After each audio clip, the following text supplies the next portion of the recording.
నువ్వే నిండిన ఈ మనసుకి నీవే శృతి, నీవే లయ. రాధా అనే పేరుకి అంత ప్రాముఖ్యత కేవలం మాటల్లోనేనా లేక నిజంగా కూడానా? కృష్ణుడి జీవన సారమే రాధ.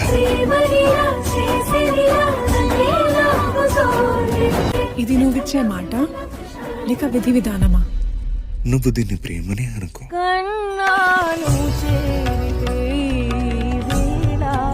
రాధాకృష్ణుల వివాహం ఎందుకు జరగలేదు?